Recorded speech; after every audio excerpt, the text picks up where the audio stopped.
İnkılap zindabad. ALRS zindabad. ALRS zindabad. NPS'ും UPS'ും NPS'ും UPS'ും വേണ്ടേ വേണ്ട വേണ്ടേ വേണ്ട വേണ്ടേ വേണ്ട വേണ്ടേ വേണ്ട. ലോകത്തെല്ലാ തൊഴിലാളിക്കും ലോകത്തെല്ലാ തൊഴിലാളിക്കും 8 മണിക്കൂർ ജോലി സമയം 8 മണിക്കൂർ ജോലി സമയം നിയമത്താലെ നിലവിൽ വന്ന്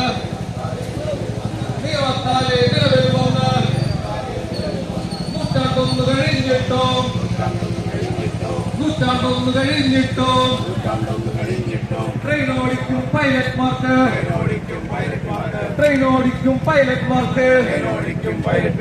ജോലി സമയം പരിധിയില്ല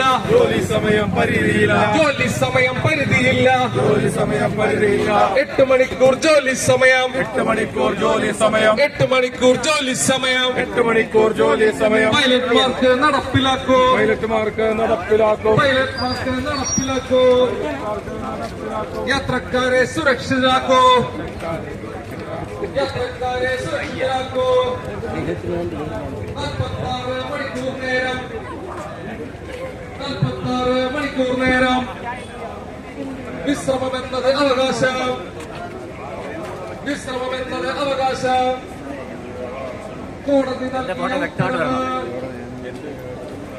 നൽകിയ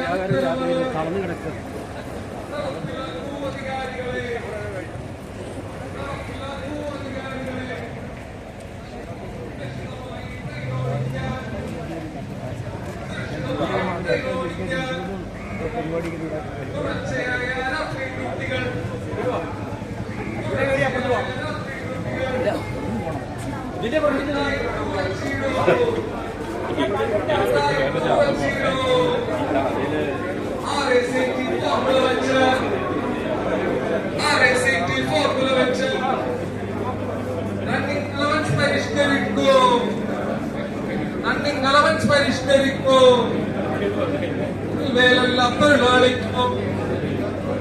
റെയിൽവേയിലെല്ലാ തൊഴിലാളിക്കും ടിഎക്ക് ഇൻകം ടാക്സ് ഇളവ് റണ്ണിംഗ് സ്റ്റാഫിന് അലവൻസിന് ഇൻകം ടാക്സിൽ ഇളവില്ല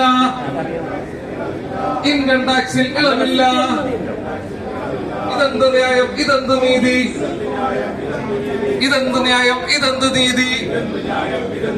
36 മണിക്കൂറിൽ ഹെഡ്ക്വാർട്ടേഴ്സിൽ തിരിച്ചെത്തിക്കൂ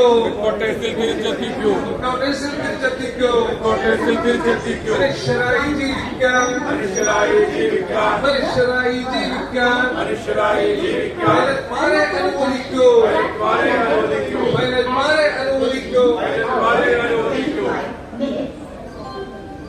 İnkılap zindabad. İnkılap zindabad. ALRS zindabad. ഉപവാസ സമരം zindabad. 13-14 മണിക്കൂർ നേരം പണി ചെയ്തിടും പൈലറ്റ്മാർക്ക് നെച്ചർ കോൾ അറ്റൻഡ് ചെയ്യാൻ വിശപ്പടക്കാനായിട്ടോ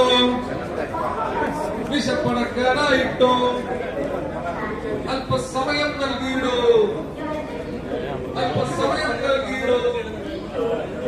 യാത്രാ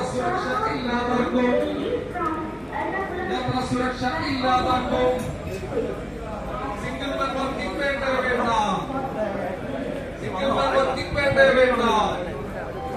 FSDയും ടൂൾബോക്സും തൂക്കി നടക്കാൻ കഴുതകളോ ട്രെയിൻ ഓടിക്കും പൈലറ്റ്മാർ വഴിയെ പോകും പണിയെല്ലാം പൈലറ്റ്മാരുടെ തലക്ക് വെച്ച് ജോലി ഭാരം കൂട്ടല്ലേ. ഇൻക്ലാബ് സിന്ദാബാദ്, ALRS സിന്ദാബാദ്. NPS-ഉം UPS-ഉം വേണ്ടേ വേണ്ട വേണ്ടേ വേണ്ട. ലോകത്തെല്ലാ തൊഴിലാളിക്കും 8 മണിക്കൂർ ജോലി സമയം നിയമത്താലെ നിലവിൽ വന്ന് നൂറ്റാണ്ടൊന്ന് കഴിഞ്ഞിട്ടോ ട്രെയിൻ ഓടിക്കും പൈലറ്റ്മാർക്ക് ജോലി സമയം പരിധിയില്ല. ജോലി സമയം പരിധിയില്ല. 8 മണിക്കൂർ ജോലി സമയം പൈലറ്റ്മാർക്ക് നടപ്പിലാക്കൂ. യാത്രക്കാരെ സുരക്ഷിതരാക്കൂ. 46 മണിക്കൂർ നേരം വിശ്രമം എന്നത് അവകാശം. കോടതി നൽകിയ ഉത്തരവ് നടപ്പിലാക്കൂ അധികാരികളെ. നടപ്പിലാക്കൂ അധികാരികളെ. ഇൻക്ലാബ് സിന്ദാബാദ്.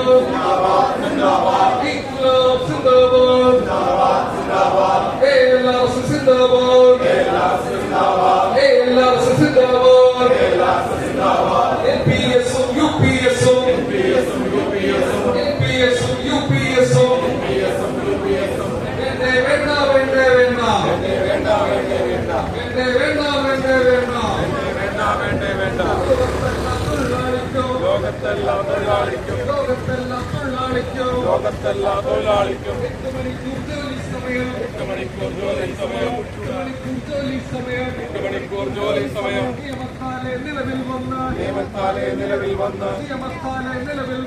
നിയമത്താലെ നിലവിൽ വന്ന് നൂറ്റാണ്ടൊന്ന് കഴിഞ്ഞിട്ടും ട്രെയിൻ ഓടിക്കും പൈലറ്റ്മാർക്ക്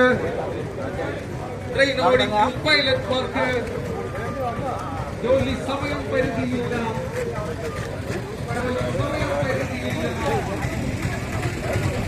ജോലി സമയം 8 മണിക്കൂർ ജോലി സമയം പൈലറ്റ്മാർക്ക് നടപ്പിലാക്കൂ. യാത്രക്കാരെ സുരക്ഷിതരാക്കൂ. 46 മണിക്കൂർ നേരം വിശ്രമമെന്നത് അവകാശം.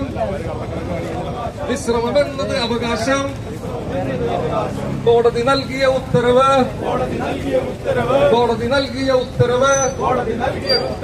നടപ്പിലാക്കൂ അധികാരികളെ.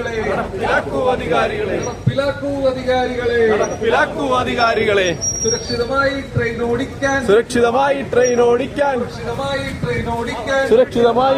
ഓടിക്കാൻ യാത്രക്കാരെ സുരക്ഷിതരാക്കാൻ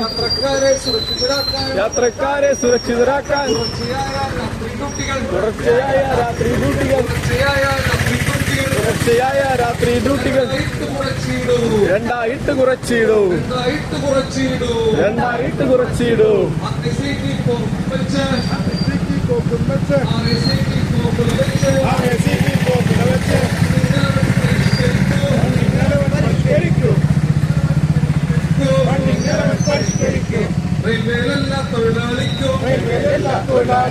റെയിൽവേയിലെല്ലാ തൊഴിലാളിക്കും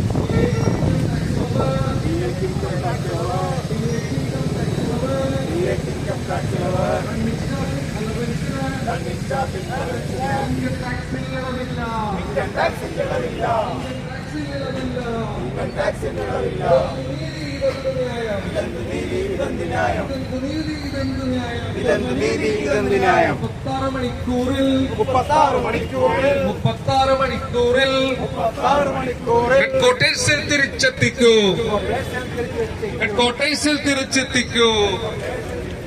മനുഷ്യരായി ജീവിക്കാൻ പൈലറ്റ്മാരെ അനുവദിക്കൂ.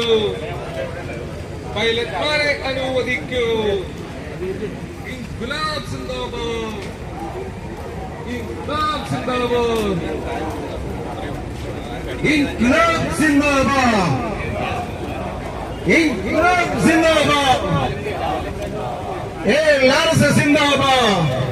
ഒരു ക്യാമറ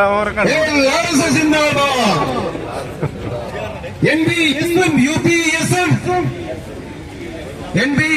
UPS-ഉം വേണ്ടേ വേണ്ട വേണ്ടേ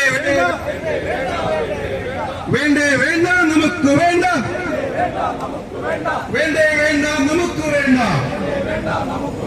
ലോകത്തെല്ലാ തൊഴിലാളിക്കും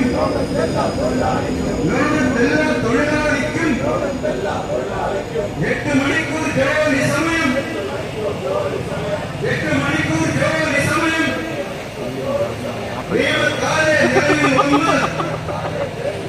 നിയമത്താലെ നിലവിൽ വന്ന്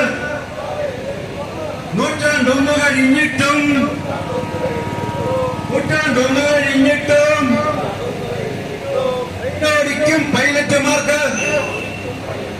ട്രെയിൻ ഓടിക്കും പൈലറ്റുമാർക്ക് ജോലി സമയം പരിധിയില്ല.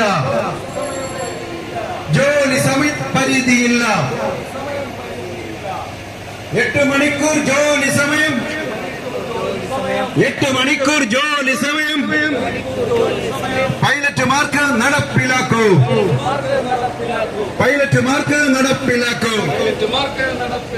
യാത്രക്കാരെ സുരക്ഷിതരാക്കൂ.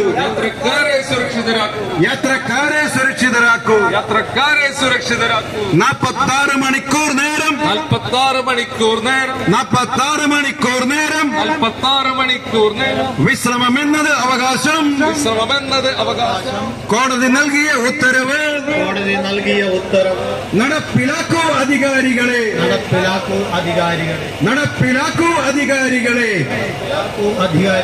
യാത്രക്കാരെ സുരക്ഷിതരാക്കാൻ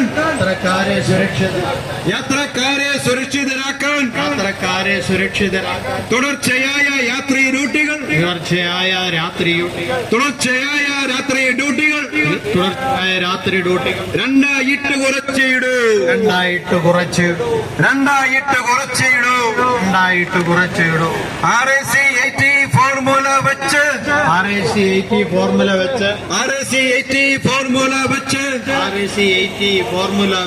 running allowance പരിഷ്കരിക്കൂ.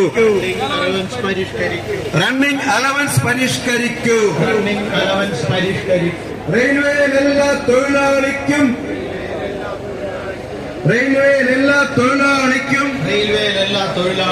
TAK income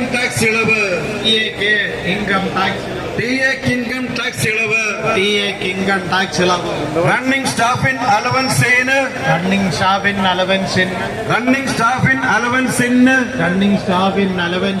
income ടാക്സിൽ ഇളവില്ല.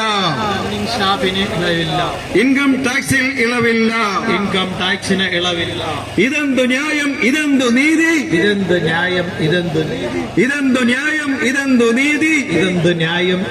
നീതി. 36 മണിക്കൂറിൽ ഹെഡ്ക്വാർട്ടറിൽ തിരിച്ചെത്തിക്കൂ. 36 മണിക്കൂറിൽ ഹെഡ്ക്വാർട്ടറിൽ തിരിച്ചെത്തിക്കൂ. ഇൻക്ലാബ് സിന്ദാബാദ്. LRC സിന്ദാബാദ്. ഹങ്കർ ഫോഴ്സ് സിന്ദാബാദ്. ഇൻക്ലാബ് സിന്ദാബാദ്. സഹാക്കളെ, ഈ സമരം അവസാനിക്കുന്നതിന് മുന്നോടിയായിട്ട് സംഘടനയുടെ സെൻട്രൽ വൈസ് പ്രസിഡന്റ് സഖാവ് MM റോളി സാറ് ഈ സമരത്തെ അഭിസംബോധന ചെയ്ത് സംസാരിക്കും.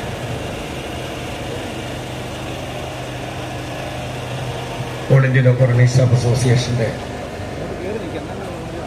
സെൻട്രൽ വർക്കിംഗ് പ്രസിഡന്റ് സഖാവ് എൽമണി സാർ, ദക്ഷിണ റെയിൽവേ എംപ്ലോയീസ് യൂണിയന്റെ നേതാക്കളായ സഖാവ് ആര്യപ്പുള്ള സഖാവ് BB, all India local running staff association കേന്ദ്ര സ്ഥിരം ക്ഷണിതാവ് സഖാവ് PN സ്വാമി, മുൻ സോണൽ പ്രസിഡന്റ് സഖാവ് ബ്രദേഴ്സ്, സോണൽ നേതാക്കളായ സഖാവ്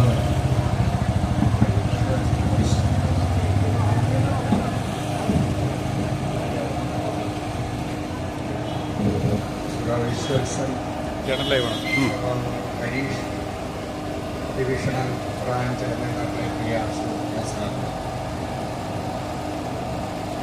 തൊണ്ട ശരിയല്ലാത്തതുകൊണ്ട് കൃത്യസമയം സംസാരിക്കാൻ ഞാൻ താല്പര്യപ്പെടുന്നില്ല. എന്നിരുന്നാലും ഇത്ര ആവേശകരമായി രാജ്യത്തെമ്പാടും ഇന്നലെ രാവിലെ 6 മണി മുതൽ തുടങ്ങിയ 36 മണിക്കൂർ നിരാഹാര സമരം, ആ സമരത്തിൽ ഭാഗവക്കായ ആകുന്ന ജീവനക്കാരെ ഒരു വാക്ക് എങ്കിലും പറഞ്ഞ് അഭിവാദ്യം ചെയ്യേണ്ടതുണ്ട് എന്നുള്ളത് കൊണ്ടാണ് അല്പസമയം സംസാരിക്കാമെന്ന് ഒരു തീരുമാനമെടുത്തത്. സഹാക്കളെ, നിങ്ങൾക്കെല്ലാവർക്കും അറിയാം, ഡിസംബർ മാസം 17-18 തീയതികളിൽ പാറ്റ്നയിൽ വെച്ച് നടന്ന സംഘടനയുടെ 24ാമത് അഖിലേന്ത്യാ സമ്മേളനമാണ് ഈ നിരാഹാരത്തിന് വേണ്ടുന്ന തീരുമാനമെടുത്തത്. കേവലം ഒരു നിരാഹാരത്തിന് വേണ്ടുന്ന തീരുമാനം എന്നതിനേക്കാളേറെ സംഘടനയുടെ 24ാമത് BGM തീരുമാനിച്ച 15ഓളം വിഷയങ്ങളെ സംബന്ധിച്ച് നേരിട്ട് ഒരു സമരത്തിലേക്ക് ഇറങ്ങുന്നതിന്റെ ഭാഗമായിട്ടാണ് ഈ നിരാഹാര സമരത്തിന്റെ തീരുമാനമുണ്ടായിട്ടുള്ളത്. ആ സമരം എന്നത് നിങ്ങൾ, പ്രത്യേകിച്ച് സദേൺ റെയിൽവേയിലെ വിശ്വരന്മാരായ പ്രവർത്തകർ 2024 ജൂൺ 1 തീയതി മുതൽ ജൂൺ 28 തീയതി വരെ ഇന്ത്യയിൽ ആകമാനമുള്ള ലോക്കോ ജീവനക്കാർക്ക് മാത്രമല്ല, ഇന്ത്യയിൽ ഉള്ള ആകമാനമുള്ള തൊഴിലാളികൾക്ക് ആകെ പറഞ്ഞുകൊടുത്ത, കാണിച്ചു കൊടുത്ത മാതൃകയായ വലിയൊരു സമരത്തിൽ നിന്നുള്ള ആവേശം ഉൾക്കൊണ്ടുകൊണ്ടാണ് ഈ തീരുമാനമെടുത്തിട്ടുള്ളത്. നമുക്കെല്ലാവർക്കും അറിയാം, 28 ദിവസം നിരവധി പീഡനങ്ങളുടെ ഒരു കാലമായി. നിരവധി പേരെ ഡിവിഷൻ വിട്ട് ട്രാൻസ്ഫർ ചെയ്തു, നിരവധി പേരെ ഡിവിഷനുള്ളിൽ ട്രാൻസ്ഫർ ചെയ്തു, നിരവധി പേർക്ക് മേജർ പെനാൽറ്റി ചാർജ് ഷീറ്റ് കൊടുത്തു, നിരവധി പേർക്ക് മൈനർ പെനാൽറ്റി ചാർജ് ഷീറ്റ് കൊടുത്തു. ഇതെല്ലാം കൊടുക്കുമ്പോഴും സംഘടന തീരുമാനിച്ച 28 ദിവസവും ഇവിടുത്തെ ജീവനക്കാരെല്ലാം ഒറ്റക്കെട്ടായി നിന്നുകൊണ്ട് തനിക്ക് നിയമപരമായി അർഹതയുള്ള പീരിയോഡിക്കൽ റെസ്റ്റിനോടൊപ്പം എന്റെ ജോലി സമയം കഴിഞ്ഞുള്ള ഹെഡ്ക്വാർട്ടർ റെസ്റ്റ് കൂടി ചേർത്ത് കിട്ടണം എന്ന് പറയുക മാത്രമല്ല, അത് അവയിൽ ചെയ്ത് ഈ രാജ്യത്തെ എല്ലാ റണ്ണിംഗ് സ്റ്റാഫിനും ആ സമരത്തിന്റെ മാതൃക കാണിച്ചു കൊടുക്കുകയായി. ആ മാതൃക ഉൾക്കൊണ്ട്, ആ ചൂട് ഉൾക്കൊണ്ട്, ആ തീയ ഉൾക്കൊണ്ടാണ് ഒരു വലിയ പ്രക്ഷോഭത്തിലേക്ക് ഈ രാജ്യം മുഴുവൻ കത്തിക്കാവുന്ന, അല്ലെങ്കിൽ സമരജ്വാല പരത്താവുന്ന ഒരു പരിപാടിയിലേക്ക് അതിന്റെ തുടക്കമായി ഒരു 36 മണിക്കൂർ സമരം നമ്മൾ തീരുമാനിച്ചു. 36 മണിക്കൂർ നിരാഹാര സമരം നമ്മൾ തീരുമാനിച്ചു. രാജ്യത്ത് എമ്പാടുമുള്ള ജീവനക്കാർ, ലോകോ ജീവനക്കാർ അത് ഏറ്റെടുത്തു എന്നുള്ളത് അങ്ങേയറ്റം സന്തോഷവും അഭിമാനവും ഒക്കെയുള്ളൊരു സമയമാണ്. തിരുവനന്തപുരം ഡിവിഷനിലെ ജീവനക്കാരും അതൊന്നടക്കം ഏറ്റെടുത്തു എന്നുള്ളത് അങ്ങേയറ്റം അഭിമാനകരമാണ്. ഞാൻ നിങ്ങളെ അഭിവാദ്യം ചെയ്യുന്നു, നിങ്ങളെ അനുമോദിക്കുന്നു. അതിനോടൊപ്പം എനിക്ക് പറയുവാനുള്ളത്, ഇനി നിരവധി പ്രക്ഷോഭങ്ങളുടെ കാലമാണ്. നിങ്ങൾക്ക് എല്ലാവർക്കും അറിയാം, ഇപ്പോ നമ്മളുടെ എല്ലാം ഈ ഡിമാൻഡുകളെല്ലാം ശക്തിപ്പെടുന്നിടത്തോളം ആ സമയത്തെല്ലാം ഇതിനെതിരായി ചില പൊതുബോധങ്ങൾ സൃഷ്ടിക്കാനും, പൊതുബോധം സൃഷ്ടിക്കാൻ പറ്റാത്ത സാഹചര്യങ്ങളിൽ ജീവനക്കാരെ കബളിപ്പിക്കുവാൻ ചില കമ്മിറ്റികൾ രൂപീകരിക്കുവാനും ഒക്കെയുള്ള ശ്രമങ്ങൾ നടക്കുന്ന കാലത്താണ് നമ്മൾ നിൽക്കുന്നത്. ഞാൻ ഈ പൊതുബോധം എന്ന് പറഞ്ഞത്, നമ്മുടെ ജോലി സമയം 8 മണിക്കൂറായി ഇപ്പോൾ മുദ്രാവാക്യം വിളിച്ചത് നൂറ്റാണ്ടുകൾക്ക് മുൻപ് തീരുമാനിച്ചിട്ടുള്ളതാണ്. തൊഴിലാളികളുടെ ജോലി സമയം അന്താരാഷ്ട്ര തലത്തിൽ തന്നെ 8 മണിക്കൂർ എന്നത് ലോക്കോ റണ്ണിംഗ് സ്റ്റാഫിന് ഇപ്പോഴും അപ്രാപ്യം. അല്പകാലം മുൻപ് വരെ അനിശ്ചിതകാലമായിരുന്നു, ഇനി അത് 14ആയി, പിന്നീടത് വീണ്ടും അനിശ്ചിതമായി. നിരവധി പോരാട്ടങ്ങൾക്ക് അവസാനം അത് 13ആയി മാറി. ഇപ്പോ എത്രയാണെന്ന് ചോദിച്ചാൽ കണക്കിൽ 12ആണ്. പ്രയോഗത്തിൽ വരുമ്പോൾ അതിന് പ്രത്യേകിച്ച് ലിമിറ്റുകളൊന്നുമില്ല. എന്നാൽ റെയിൽവേ തന്നെ പറയുന്നു, പലവിധ പോരാട്ടങ്ങളുടെ അവസാനം ഹൈപ്പവർ കമ്മിറ്റിയുടെ നിർദ്ദേശങ്ങൾക്കനുസരിച്ച് ഞങ്ങൾ ജോലി സമയം 9 മണിക്കൂറാക്കിയിരിക്കുന്നു എന്ന് പറഞ്ഞിട്ടുണ്ട്. അതിന് ചില വെള്ളച്ചേർക്കലുകളൊക്കെ ഉണ്ട്. 9, 2, 11, 1, 12 അങ്ങനെയൊക്കെയുള്ള ചില മാജിക്കുകളുണ്ട്. പക്ഷേ ഈ 9 പറഞ്ഞിരിക്കുന്ന ജോലി സമയം അതുപോലും ചോദിച്ച ജീവനക്കാരനെ സംബന്ധിച്ച് കമ്പൽസറി റിട്ടയർമെന്റ് കൊടുക്കുന്ന തലത്തിലേക്കാണ് തിരുവനന്തപുരം ഡിവിഷനിലെ ചില ഡോക്ടർമാര് കാര്യങ്ങൾ നീക്കുന്നത്. ഈ ഡോക്ടർമാരുടെ ചില ഉത്തരവുകളൊക്കെ പറ്റിയൊക്കെ പറഞ്ഞാൽ സമയം വീണ്ടും കൂടിപ്പോകും. ഈ ഡോക്ടർമാരുടെ ചില ഉത്തരവ് ഇപ്പൊ കണ്ടെത്തിയിരിക്കുന്നത് ഈ കരിക്കുമ്പള്ളത്തിലൊക്കെ ചാരായം ഉണ്ടെന്നാണ് കണ്ടുപിടിച്ചിരിക്കുന്നത്. അദ്ദേഹം പറഞ്ഞിരിക്കുന്നത് കരിക്കുമ്പള്ളം കുടിക്കരുത്, പഴം കഴിക്കരുത്. ഇനി ലോക്കോ പൈലറ്റ് ജോലിക്ക് വരുമ്പോ ഇതെല്ലാം കഴിച്ചാൽ ഊതിയാൽ ഉടനെ ആ ആൽക്കഹോൾ ഉണ്ടെന്ന് കാണിക്കും, ജോലിക്ക് പോകാൻ പറ്റാത്ത സ്ഥിതി വരും. ഞങ്ങള് ഇങ്ങനെ വന്ന സ്ഥിതിയിലെല്ലാം ആ ആൾക്കാർ വളരെ ആഘോഷമായിട്ട് ഞങ്ങൾ ഏറ്റെടുത്ത് കൊണ്ടുപോയി സർക്കാർ ആശുപത്രികളിൽ സർക്കാർ സംവിധാനത്തിൽ പരിശോധിച്ചപ്പം അതിൽ സ്വാഹ ആൽക്കഹോൾ ഇല്ല. ഈ ജീവനക്കാരൻ പറഞ്ഞ വെറും കരിക്കുമ്പള്ളം മാത്രമേ അയാൾ കുടിച്ചിട്ടുള്ളൂ. ഇവിടെ ചക്കപ്പഴം തിന്നവനൊക്കെ പോസിറ്റീവാ, ചക്കപ്പഴത്തില് ആൽക്കഹോൾ ഉണ്ട് പോലും. ഇപ്പോ ആ കണ്ടുപിടിച്ച ഉദ്യോഗസ്ഥനെ ഇന്നിപ്പോ ഉത്തരവ് റദ്ദ് ചെയ്തിട്ടുണ്ട്. നിങ്ങൾ അറിഞ്ഞിട്ടുണ്ടോ? അത് റദ്ദ് ചെയ്തിട്ടുണ്ട്. മേലുദ്യോഗസ്ഥൻ അദ്ദേഹത്തെ ഇംഗ്ലീഷിൽ വളരെ സ്നേഹത്തോടെ വിളിച്ച യു ഇഡിയറ്റ് എന്നാണെന്നാണ് പറഞ്ഞത്. ഇഡിയറ്റ് എന്ന് പറഞ്ഞില്ല കേട്ടോ, അദ്ദേഹത്തിന് കുറച്ചുകൂടെ ബുദ്ധി ഉണ്ടായിരുന്നുകൊണ്ട് അദ്ദേഹം പറഞ്ഞത് വാട്ട് ആൻ ഇഡിയറ്റ് ഓർഡർ എന്നാണ് ചോദിച്ചത്. അപ്പൊ ഈ ഇഡിയറ്റ് ഓർഡർ ഇടുന്ന ചില ഡോക്ടർമാര് ഒക്കെ നമുക്ക് ഉള്ള കാലം. പക്ഷെ ആ ഓർഡറിൽ നമ്മൾ മനസ്സിലാക്കേണ്ടത് നമ്മുടെ നാട്ടിലിപ്പോൾ നടന്നുകൊണ്ടിരിക്കുന്ന ഈ ഞാൻ മുമ്പേ പറഞ്ഞത് ജോലി സമയത്തെ സംബന്ധിച്ച് പൊതുബോധം സൃഷ്ടിക്കുന്നത് നമ്മൾ 8 എന്നുള്ളത് അത് 8 ആക്കണമെന്ന് ആവശ്യപ്പെടുമ്പോൾ, അല്ലെങ്കിൽ 10 എന്നുള്ളത് 8 ആക്കണമെന്ന് ആവശ്യപ്പെടുമ്പോൾ 9 ആവശ്യപ്പെട്ട ജീവനക്കാരനെതിരെ കമ്പൽസറി റിട്ടയർമെന്റ് കൊടുക്കുന്നത് ജീവനക്കാരിൽ ഭയം മാത്രമല്ല, മറിച്ചൊരു പൊതുബോധം സൃഷ്ടിക്കുവാനുള്ള നടപടി കൂടിയാണ്. ഇവിടെ പല നാരായണമൂർത്തിമാര് നമ്മളിപ്പോ 70 വർക്ക് ചെയ്യണം, 80 വർക്ക് ചെയ്യണം, 90 വർക്ക് ചെയ്യണം എന്ന് പറഞ്ഞിട്ട് ഈ രാഷ്ട്രപുരോഗതിക്ക് അതേ ഉള്ളൂ മാർഗം എന്നാ പറയുന്നത്. ആകെ ഈ രാഷ്ട്രപുരോഗതി വേണ്ടത് ഇന്ത്യക്ക് മാത്രമാണ്. ലോകത്തെമ്പാടും 36 മണിക്കൂർ ജോലി സമയത്തിന് വേണ്ടിയിട്ടുള്ള ശ്രമങ്ങൾ മാത്രമല്ല, അതിനുള്ള നിയമങ്ങൾ നടപ്പാക്കി ജോലി സമയം നടപ്പാക്കി നിൽക്കുന്ന സമയത്താണ് നമ്മളിപ്പോ ഈ 90 മണിക്കൂറിനെ സംബന്ധിച്ചും ഇനി അതിൽ മേലെയും സംസാരിക്കുന്നത്. ഈ 90 പറഞ്ഞയാള് ആഴ്ചയിൽ 90 പറഞ്ഞത് കേട്ടോ. നമ്മളെ കേൾക്കുന്ന ഫോർട്ട് നൈറ്റില് 90 അല്ല. നമ്മൾ ജോലി ചെയ്തതിന് ശേഷം നമുക്ക് കിട്ടേണ്ട 16 മണിക്കൂർ ഹെഡ്ക്വാർട്ടേഴ്സ് റെസ്റ്റിനോടൊപ്പം 30 മണിക്കൂർ എന്നതാണ് നിയമമെന്ന് വ്യാഖ്യാനിക്കാൻ അധികാരപ്പെട്ട RLC റീജിയണൽ ലേബർ കമ്മീഷണർ, ഇപ്പോഴത്തെ deputy CLC deputy chief labour commissioner തന്നെ വ്യാഖ്യാനിക്കുമ്പോഴും ചില നാരായണമൂർത്തിമാർ പറയുന്നത് ഞായറാഴ്ച വീട്ടിലിരിക്കുന്നത് അത് പ്രൊഡക്ടിവിറ്റി കുറയ്ക്കും, അതുകൊണ്ട് നേരെ ഇവിടെ വന്ന് പ്രൊഡക്ടിവിറ്റി കൂട്ടാൻ പറയുന്നത്. ഞായറാഴ്ച വിശ്രമത്തിന്റെ കാര്യമില്ലെന്നാ പറഞ്ഞത്. എന്നാ ശനിയാഴ്ച കൊടുക്കൂ? ഇല്ല. എന്നാ തിങ്കളാഴ്ചയോ? ഇല്ല.